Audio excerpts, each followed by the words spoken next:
தயாரிப்பாளர் சங்க தேர்தலில் நிறைய பேர் போட்டிடுறாங்க.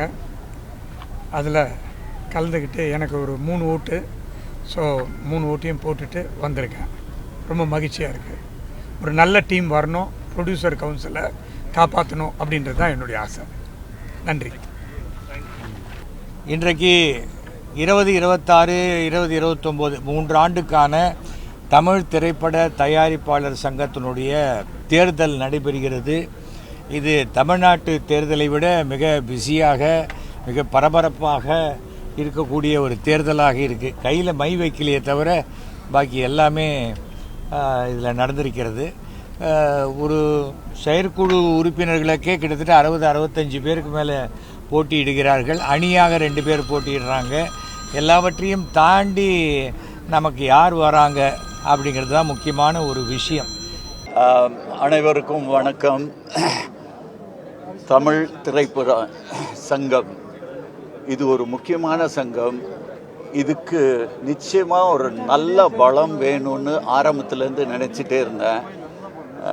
ஒரு மாதிரி எல்லாமே கொஞ்சம் அமைதியாக இருந்துச்சு. ஆனால் ஒரு ப்ரொடியூசர் கவுன்சில் ஸ்ட்ராங்காக இருந்துச்சுன்னா கண்டிப்பாக தமிழ் திரைப்படம் மிக மிக ஸ்ட்ராங்காக இருக்கும், சிறப்பாக இருக்கும். பக்கத்து மாநில இருக்கிற எல்லா தமிழ் ப்ரொடியூசர் கவுன்சில் எல்லாம் மிக ஸ்ட்ராங்காக இருக்காங்க. அது மாதிரி இந்த சங்கம் இனிமேலாவது இருக்கும்னு ஒரு நம்பிக்கையோடு போகிறேன். நன்றி, வணக்கம். தமிழ் திரைப்பட தயாரிப்பாளர் சங்கத்தின் தேர்தல் மிக விறுவிறுப்பாக நடந்து கொண்டிருக்கிறது. எந்த வருடமும் இல்லாத அளவு இந்த வருடம் ஏனோ தெரியவில்லை, மிக வேகம். இந்த சினிமா உலகை எப்படியாவது காப்பாற்ற வேண்டும் என்று ஒவ்வொரு அணியும் சபதம் ஏற்றுக்கொண்டு தேர்தலில் போட்டி போட்டார்கள். அதில் அங்கத்தினர்கள் மிக சரியாக யோசித்து எந்த அணி வந்தால் இன்றைக்கு தாழ்ந்திருக்கிற, தலை குனிந்திருக்கிற தயாரிப்பாளர்கள், நஷ்டத்திற்கு மேல் நஷ்டமடைந்து நடுத்தெருவில் இருக்கிற தயாரிப்பாளர்கள் காப்பாற்ற முடியும். அதிலும் குறிப்பாக சிறு முதலீட்டு பட தயாரிப்பாளர்களின் வாழ்வு வளர வருகிற நிர்வாகம் பாடுபட வேண்டும். எவனுக்கும் அடிமையாகக்கூடாது. இன்றைக்கு தேர்ந்தெடுக்கப்படுகிற நிர்வாகம் இந்த சினிமா உலகில் எவனாக இருந்தாலும் அவனுக்கு அடிபணியக்கூடாது. தயாரிப்பாளன் என்பவர் முதலாளி. அவன் முதல் போட்டால்தான் டைரக்டர், நடிகர், டெக்னீஷியன் யாராக இருந்தாலும் சினிமாவில் வளர முடியும்.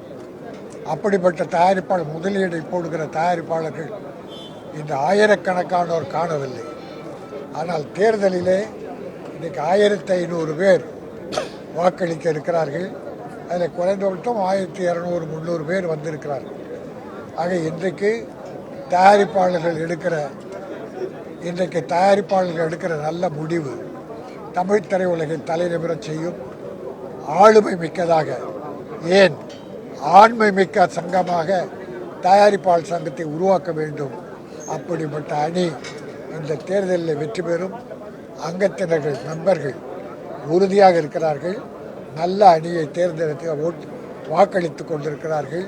தமிழ் திரையுலகம் தலைநிமிர்ந்து நிற்க இன்றைக்கு ஒரு விடிவு காலம் பிறக்கும். நன்றி, வணக்கம்.